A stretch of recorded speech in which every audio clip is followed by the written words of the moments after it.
Friends, constable మెయిన్స్కి సంబంధించి last వీడియోలోనే ఒక ఇంపార్టెంట్ 30 బిట్స్ ఇచ్చాను కదా, హిస్టరీకి, మోడర్న్ హిస్టరీకి సంబంధించి. ఇప్పుడు మరొక 22 బిట్స్ మోడర్న్ హిస్టరీకి సంబంధించి, ఒక 10 బిట్స్ కరెంట్ అఫైర్స్ సంబంధించి మోస్ట్ ఇంపార్టెంట్ బిట్స్ ఇప్పుడు విత్ ఎక్స్ప్లెనేషన్తోనే పెడుతున్నాను ఫ్రెండ్స్. అంటే ఇక్కడ మీరు ఒకటి చూసుకోండి. అంటే ఏంటంటే ఒక్కొక్క టాపిక్ కవర్ చేస్తున్నాం అనమాట. ఆ టాపిక్లోని ఏది కూడా మిస్ చేయట్లేదు మనం. ఒకటి గుర్తుపెట్టుకోవాల్సింది ఏంటంటే, అంటే ఇప్పుడు మనం మోడర్న్ హిస్టరీ తీసుకున్నాం అనుకోండి. ఫస్ట్ పోర్చుగీస్ వారు వస్తున్నారు కదా భారతదేశానికి. ఆ పోర్చుగీస్ వారు వచ్చినప్పుడు ఆ పోర్చుగీస్ వారి టాపిక్ మీద ఎన్ని అయితే ఉన్నాయో, అంటే అడగడానికి స్కోప్ ఉన్న ఎన్ని బిట్స్ అయితే ఉన్నాయో అన్నీ కవర్ చేస్తాను అనమాట. అలాగే వారి అనంతరం వచ్చిన డచ్ వారు, అలాగనమాట ఒకటి ఒకటి కవర్ చేసుకుంటూ వెళ్దాం. అంటే మీకు ఆ టాపిక్ మీద కానీ ఒక బిట్ అడిగాడంటే ఇంక మీరు ఒక్క బిట్ కూడా మిస్ అవ్వదనమాట. ఇంకా అన్నీ ఆల్మోస్ట్ కవర్ చేస్తున్నట్టు అనమాట. ఎక్స్ప్లెనేషన్ ఎందుకు ఇస్తున్నా అంటే అది మీకు ఈజీగా గుర్తుండిపోద్ది, మైండ్లో ఉండిపోద్దని దాని గురించి ఆ, మీకు ఈజీ వేలోనే మీకు చెప్తున్నాను అనమాట. అయితే ఇప్పుడు మనం తర్వాత బిట్స్ సెకండ్ పార్ట్లోనే ఇప్పుడు టాప్ 22 బిట్స్ చూద్దాం మోడర్న్ హిస్టరీలోనే. అరేబియా సముద్ర తీరంలో పోర్చుగీస్ వారు ఏర్పాటు చేసుకున్న వ్యాపార కేంద్రాలు ఏమిటి అని అడిగాడు అనమాట. అంటే మనం ఫస్టే చెప్పుకున్నాం కదా, పోర్చుగీస్ వారు ఎక్కడికి వచ్చారు? కేరళ తీరానికి వచ్చారు. అక్కడి నుంచి వాళ్ళు వ్యాపార స్థావరాలు ఒకటి ఒకటి ఒకటి విస్తరించుకుంటూ వెళ్ళారనమాట. వీళ్ళు మనం ముందే చెప్పాం ఏంటి, సముద్రం మీద ఆధిపత్యం చెలాయించేవారు. మంచి నౌకాబలం కలిగి ఉండడం వల్ల సముద్రం పైన ఆధిపత్యం చెలాయించి దాదాపుగా 100 ఏళ్ళు సముద్రాన్ని ఏలారని చెప్పాం కదా.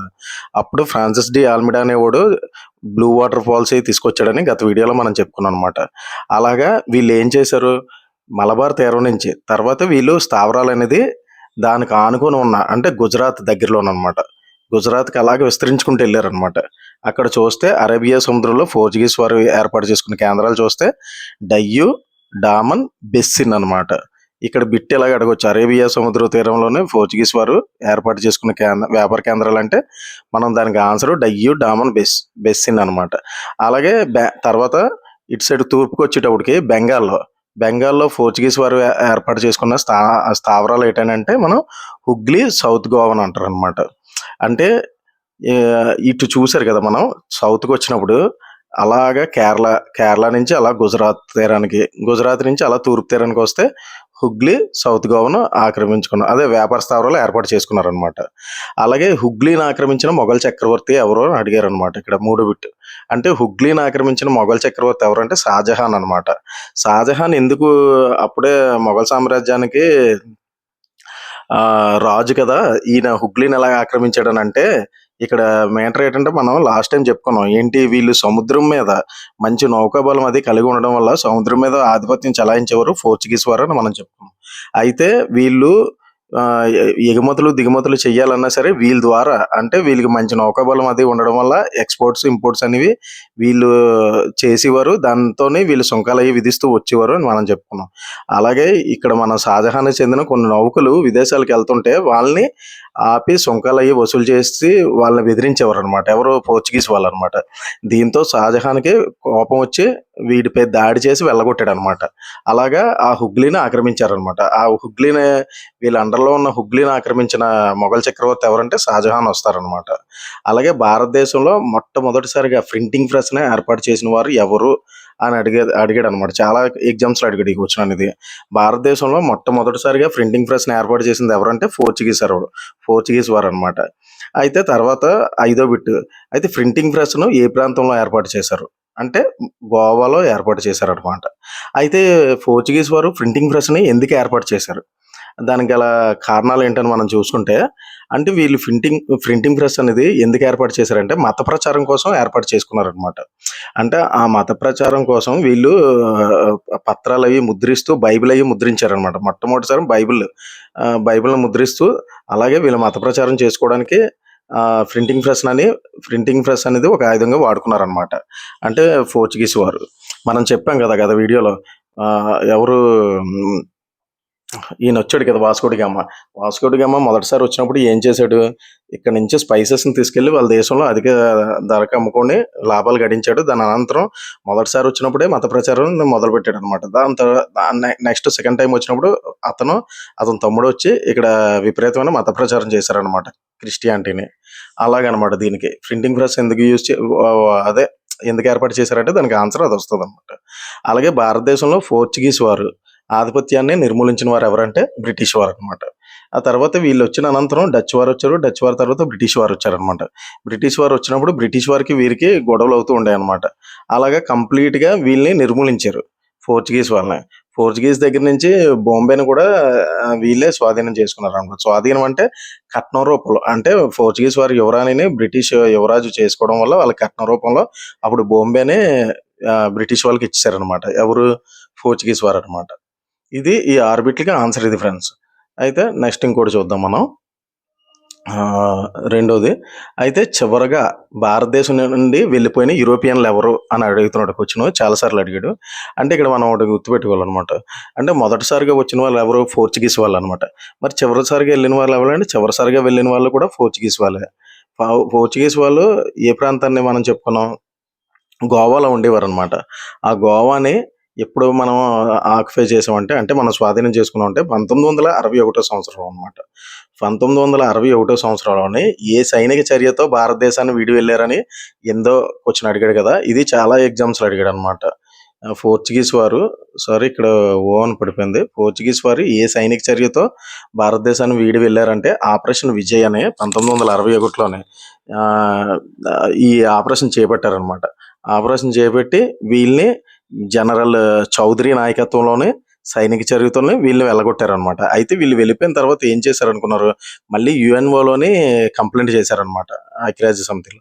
అప్పుడు ఐక్యరాజ్య సమితిలో కంప్లెయింట్ చేస్తే మనం రష్యా వారి సహకారంతోనే ఆ కంప్లెయింట్ అనేది కొట్టివేయించగలిగామనమాట. అలాగా మనం గోవాని స్వాధీనం చేసుకున్నాం అనమాట. ఎక్కడి నుంచి? పోర్చుగీస్ వాళ్ళ నుంచి. అయితే పోర్చుగీస్ వాళ్ళ తర్వాత భారతదేశంలో ప్రవేశించిన యూరోపియన్లు ఎవరంటే కొందరు ఇంగ్లాండ్ అనుకుంటారు. ఇంగ్లాండ్ కాదు, డచ్ వారు వచ్చారనమాట ముందు పోర్చుగీస్ వారి తర్వాత. ఇక్కడ వ్యాపార వర్తక స్థావరం స్థాపించింది కూడా పోర్చుగీస్ వారి తర్వాత 1605లో ఈ డచ్ వారే స్థాపించారు. ఎక్కడంటే మచిలీపట్నంలో అనమాట. ఇది వీళ్ళు ఎవరు? ఇంగ్లాండ్ వాళ్ళు వీళ్ళ తర్వాత స్థాపించారనమాట. అంటే వీళ్ళు మన భారతదేశానికి 1602లోనే పర్మిషన్ కోసం వస్తే అప్పుడున్న రాజు అక్బర్ పర్మిషన్ ఇవ్వలేదన్నమాట. 2 టైమ్స్ వచ్చారు. 2 టైమ్స్ కూడా ఇవ్వలేదన్నమాట. అప్పుడు థర్డ్ టైమ్ ఇక్కడ అనుమతి పొందారనమాట. ఎక్కడ? గుజరాత్‌లో సూరత్ దగ్గర అనమాట. అది చూసుకోవాలి. ఇక్కడ తొమ్మిదో క్వశ్చన్ ఏంటంటే పోర్చుగీస్ వారి తర్వాత భారతదేశంలో ప్రవేశించిన యూరోపియన్లు ఎవరంటే డచ్ వారు అనమాట. అయితే ఈ డచ్ వారిని ఏమంటారంటే లోలాండ్ మరియు పల్లపు భూమి వారు అని కూడా పిలుస్తుంటారు అనమాట డచ్ వారిని. ఈ క్వశ్చన్ ఎప్పుడైనా ఎలాగొచ్చింది అనుకోండి, లోలాండ్ మరియు పల్లపు భూమి వారు అని ఎవరిని అంటారంటే డచ్ వారిని అంటారు అనమాట. మనం సెకండ్ పార్ట్ చెప్పుకుంటున్నాం కదా, ఇప్పుడు డచ్ వారి గురించి చెప్పుకుంటున్నాం కాబట్టి డచ్లోని కూడా ఒక్క క్వశ్చన్ మిస్ అవ్వకుండా మనం ఇంపార్టెంట్ ఏటైతే ఉన్నాయో అవి విశ్లేషించుకుంటున్నాం. దీన్ని అభ్యర్థులు మాత్రం చాలా సులువుగా గుర్తుంచుకోండి. ఇవి చాలా ఇంపార్టెంట్. ప్రాక్టీస్ కూడా చేస్తూ ఉండండి. అలానే భారతదేశానికి చేరిన తొలి డచ్ రాయబారి ఎవరంటే కార్నియస్ హేట్‌మ్యాన్ అనమాట.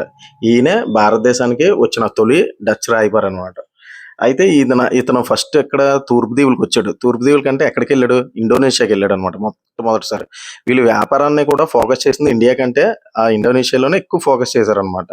వీళ్ళు వీళ్ళలోని వచ్చిన మొదటివాడు ఎవడంటే కార్నియస్ హేట్‌మ్యాన్ అనమాట. ఈ హేట్‌మ్యాన్ ప్రభావితం చేసిన గ్రంథం ఏంటి? అసలు ఈయన భారతదేశానికి ఎందుకు వచ్చాడు? ఈయన భారతదేశానికి రావడానికి ప్రధానంగా ఏ గ్రంథం ఇతన్ని ప్రభావితం చేసిందంటే లెన్స్ షోటన్ అనమాట.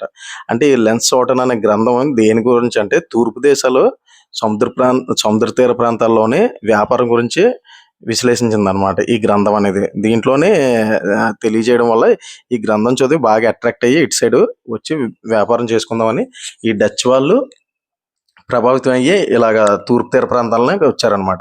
ఈ తూర్పు తీర ప్రాంతంలోనే ఎక్కడికి వచ్చారంటే ఫస్ట్ ఇండోనేషియాకి వచ్చారు. అనంతరం సెకండ్ టైము మన భారతదేశానికి వచ్చారనమాట. అలాగే నెక్స్ట్ చూద్దాం. ఇప్పటికి 12 క్వశ్చన్స్ అయ్యాయి. నెక్స్ట్ చూద్దాం చూడండి. 13 చూద్దాం చూడండి. 12 అయ్యాయి కదా, 13 నుండి చూద్దాం. అయితే డచ్ వారు ఏర్పాటు చేసిన కంపెనీ పేరు ఏంటని అడిగాడు గత ఎగ్జామ్స్లో కూడా, చాలా ఎగ్జామ్స్లో. డచ్ యునైటెడ్ ఈస్ట్ ఇండియా అన్నమాట. డచ్ వారు ఏర్పాటు చేసిన కంపెనీ పేరు ఏంటంటే డచ్ యునైటెడ్ ఈస్ట్ ఇండియా. అలాగే 14వ బిట్ చూడండి. తొలి దశలో వీరు ఆధిపత్యం వహించిన వర్తకం ఏమిటి అని అడుగుతాడనమాట. అంటే తొలి దశలో వీరు ఆధిపత్యం వహించిన వర్తకం ఏంటంటే సుగంధ ద్రవ్యాలన్నమాట. అయితే డచ్ వారు సురేకారాన్ని ఎక్కువ వాళ్ళ దేశానికి ఎగుమతి చేసుకుంటేవారనమాట. సురేకారం అంటే గన్ పౌడర్ అనమాట. వీళ్ళు ఏంటంటే ఆయుధాల్లో ఉపయోగించుకోవడానికి మన దేశంలోనే సురేకారం బాగా దొరికేదనమాట. దీన్ని వాళ్ళ దేశానికి ఎక్కువ ఎగుమతి చేసుకునేవారు. అంటే ఈ యూరోపియన్లు ఎవరు వచ్చినా ఒక్కొక్కరు ఒక్కొక్క దాని మీద ఫోకస్ పెట్టారనమాట. బ్రిటిష్ వాడు చూస్తే నీలిమందు అంటే వస్త్రాల తయారీలోనే బాగా యూజ్ అవుతుంది. కలర్స్ అవి అద్దడానికి వాటికి బాగా యూజ్ అవుతుందని వాడు నీలిమందు మీద ఫోకస్ పెడితే ఈడు సురేకారం మీద ఎక్కువ ఫోకస్ పెట్టాడు అనమాట. అలాగే పోర్చుగీస్ వారు దేని మీద, సుగంధ ద్రవ్యాల మీద అనమాట. అంటే స్పైసెస్ మీద. అయితే వీళ్ళు తొలి దశలో సుగంధ ద్రవ్యాలు, మలి దశలోనే దేని మీద వహించారంటే వస్త్రాల మీద అనమాట. వస్త్రాలను వాటిని ఎక్స్పోర్ట్ చేసేవారు అనమాట. అయితే మీరు ఒకటి గుర్తుపెట్టుకోండి, వీరు తొలి దశలో అని అడిగితే సుగంధ ద్రవ్యాలు అని అట్టండి. వీరి ప్రధాన ఎక్స్పోర్ట్ చేసుకున్న ఐటమ్ ఏంటని అడిగితే సురేకారం అనమాట డచ్ వాళ్ళు. అలాగే వీరు మొదట ఎక్కడ తమ వ్యాపార కేంద్రాన్ని స్థాపించారంటే చెప్పాం కదా మనం 1605లో మచిలీపట్నంలో స్థాపించారనమాట వీళ్ళు. అక్కడున్న స్థానిక రాజు నుండి అప్పుడు మనల్ని పరిపాలిస్తున్న అదే కులీ కుతుబ్ షాలు ఉన్నారు కదా, వాళ్ళ దగ్గర పర్మిషన్ తీసుకొని అక్కడ మచిలీపట్నంలో ఏర్పాటు చేసుకున్నాడు అనమాట. అయితే మచిలీపట్నంలో డచ్ వారి వ్యాపార కేంద్రాన్ని నిర్మించింది ఎవరని అడిగితే వాన్ హ్యాగన్ అనమాట. డచ్ వారు తమ వ్యాపార కేంద్రాన్ని మచిలీపట్నంలో నిర్మించారు కదా, ఎవరనంటే వాన్ హ్యాగన్. ఇది చాలా సార్లు అడిగాడు అనమాట ఈ క్వశ్చన్. ఇది కూడా గుర్తుపెట్టుకోండి. డచ్ వారు తమ తర్వాత స్థావరం ఎక్కడ ఏర్పాటు చేశాడని అడిగాడు అనమాట. ఎక్కడంటే పులికాట్లోనమాట. మచిలీపట్నం తర్వాత పులికాట్. వీళ్ళు కూడా అలా విస్తరించుకుంటూ వెళ్ళిపోయారు అనమాట. ఈ పులికాట్లో డచ్ వారు కోటను నిర్మించారు. ఆ కోట పేరు ఏంటంటే గెల్డ్రియాల్ కోట అనమాట. ఇది చూసుకోండి 18. పులికాట్లో డచ్ వారు నిర్మించిన కోట ఏంటంటే గెల్డ్రియాల్ కోట అనమాట. ఇలాగా 13 క్వశ్చన్స్ అయ్యాయి ఫ్రెండ్స్. ఇది తర్వాత మనం నెక్స్ట్ చూసుకుందాం ఒకసారి. 14 అనమాట. అని చూస్తే 18 నుంచి చూడండి. పులికాట్లో చెప్పుకున్నాం కదా ఇప్పుడు డచ్ వారు నిర్మించిన కోట గెల్డ్రియాల్ కోట. ఆ డచ్ వారు ఇతర ముఖ్య స్థావరాలు ఎక్కడని అడిగాడు అనమాట. అంటే మనం ఫస్టే చెప్పుకున్నాం కదా మచిలీపట్నం ఒకటి, దాని అనంతరం పులికాట్ ఒకటి అని చెప్పుకున్నాం కదా. అనంతరం మరియు ఇతర ముఖ్య స్థావరాలు ఏంటంటే నాగపట్నం, పోర్టునోవా, పాలకొల్లు, గంగపట్నం, అలాగే భీమునిపట్నంలో కూడా ఉందన్నమాట వీళ్ళు స్థావరం అనేది. అందుకే అక్కడ భీమునిపట్నంలో కూడా వీళ్ళు ఆనవాళ్ళు ఉంటాయి.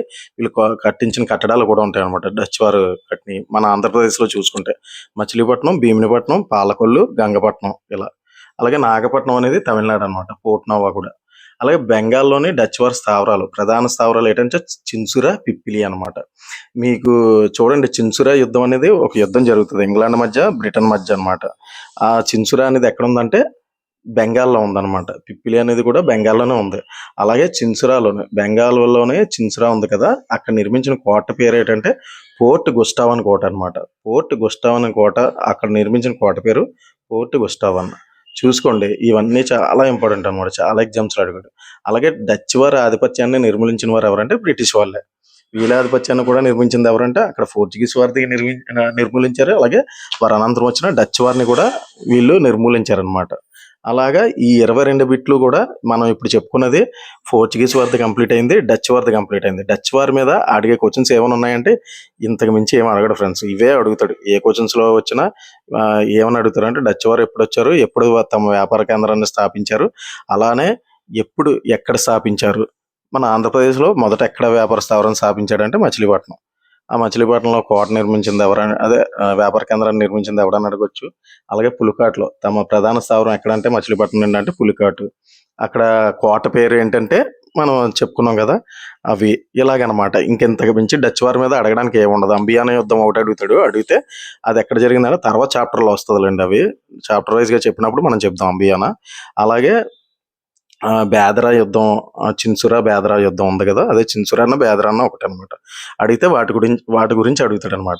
ఇవి ఫ్రెండ్స్ ఈ రోజు అడిగిన మనం ఇంపార్టెంట్ 22 బిట్స్ అనమాట. అలాగే మనం ఒకసారి కరెంట్ అఫైర్స్ చూసుకుందాం. కరెంట్ అఫైర్స్‌లో చూసుకుంటే ఒక 10 ఇంపార్టెంట్ అనమాట ఇవి. అంత చెత్తంతా మీకివ్వలేదు.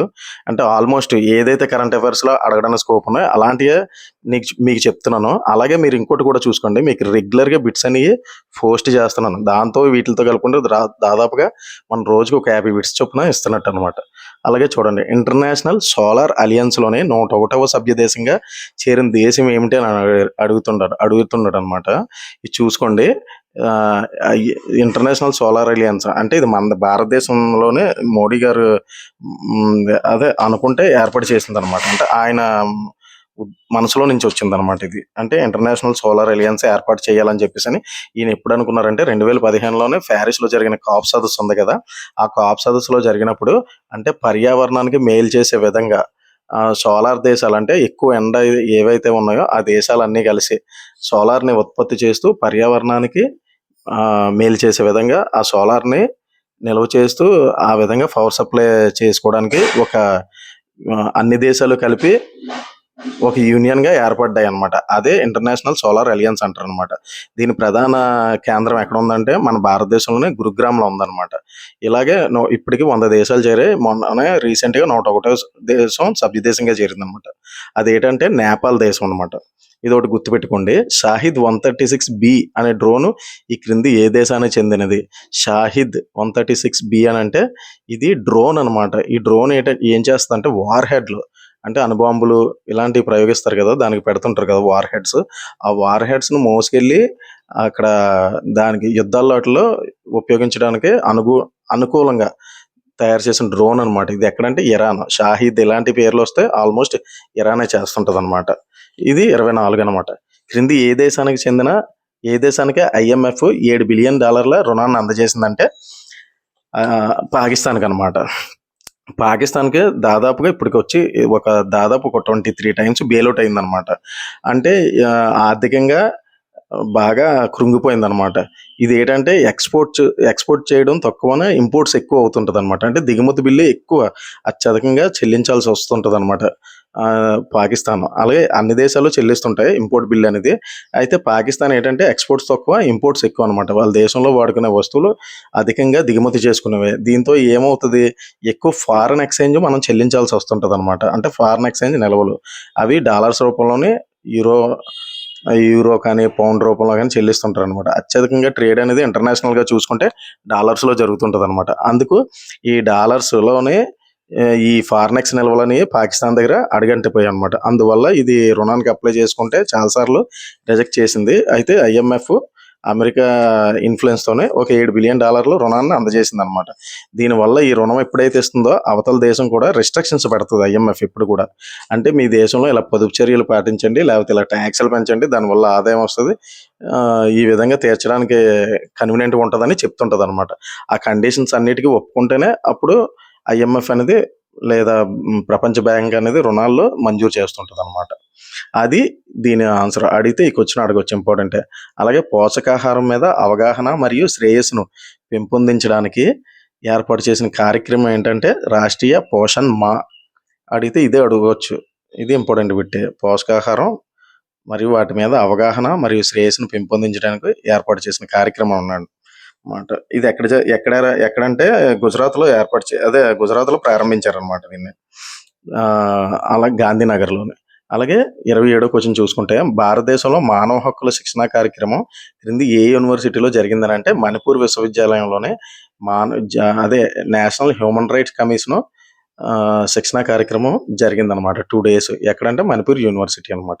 ఇక 27 బిట్స్ అయినాయి ఫ్రెండ్స్ కరెంట్ అఫైర్స్తోనే. అయితే ఇంకొకటి ఉంది లాస్ట్ ఫైనల్. అది చెప్పుకుందాం చూడండి. అది కూడా ఇదనమాట.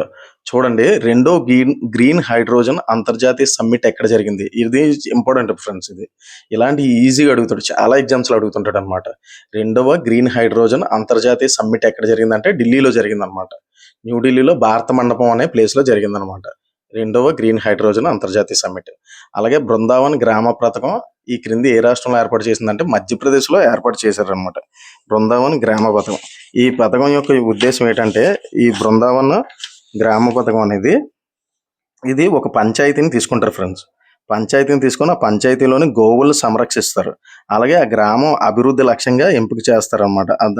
గ్రామాన్ని అభివృద్ధి చేయడం, గోవులను ఎంపిక చేయడం, దాని ద్వారా పాలు అలాంటివి సేకరించే వాళ్ళు స్వయం సమృద్ధి సాధించడానికి ఈ గ్రామాల అభివృద్ధితో పాటు గోవుల సంరక్షణ అనేది దీని మెయిన్ ఎయిమ్ అనమాట. ఎయిమ్ అడిగినప్పుడు ఈ రెండే వస్తాయన్నమాట. ఇది ఎక్కడంటే మధ్యప్రదేశ్‌లోనే ప్రారంభించారనమాట ఈ పథకం అనేది. అలాగే ఆ మధ్యప్రదేశ్ సీఎం ఎవరంటే మోహన్ యాదవ్ అనమాట.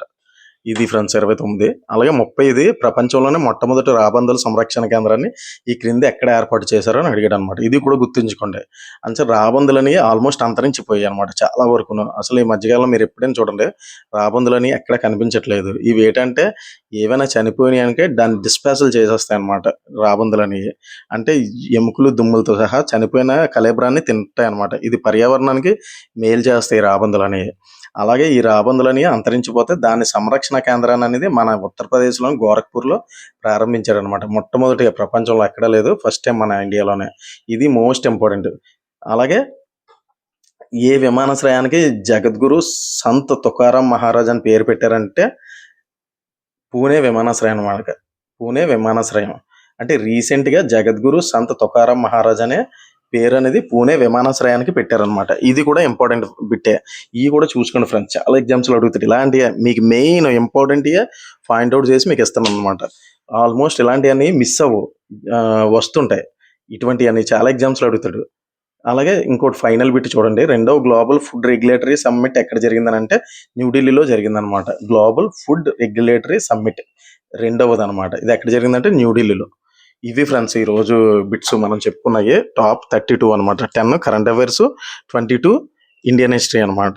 ఇండియన్ మోడర్న్ హిస్టరీలోనే మనం పోర్చుగీస్ వారిది అయింది, డచ్ వారిది అయింది అనమాట. తర్వాత బిట్స్ అని నెక్స్ట్ ఎపిసోడ్లో చెప్పుకుందాం మనం. ఇవి మోస్ట్ ఇంపార్టెంట్ అనమాట. మీరు చూస్తూ ఉండండి, మీకు ఈజీగా ఉంటుంది. ఈజీగా బ్రెయిన్లోకి వెళ్ళిపోతాయి. పెద్ద కష్టపడిన అవసరం లేదు. అంటే నేను మెయిన్ ఫోకస్ చేసి ఇంపార్టెంట్ అయినయే మీకు ఇస్తున్నాను అనమాట. ఆల్మోస్ట్ ఇలాంటివి అనేది మిస్ అవ్వదు. చెత్త చెదరం మాత్రం మీకు అస్సలు ఇవ్వట్లేదు ఫ్రెండ్స్. ఆల్మోస్ట్ మంచియే నేను చూస్ చేసుకొని అవి మీకు ఈజీగా మీరు గుర్తుపెట్టుకున్న విధంగా దానికి విత్ ఎక్స్ప్లెనేషన్తో చెప్తున్నాను అనమాట. ఇది ఫ్రెండ్స్. నా వీడియో కానీ నచ్చినట్లయితే మన ఛానల్ని లైక్ చేయండి, బిఎస్కే వ్లాగ్స్ అని ఛానల్ని. అలాగే షేర్ చేయండి, కామెంట్స్ చేయండి ఇంకేమైనా డౌట్స్ ఉంటే. ఇది ఫ్రెండ్స్.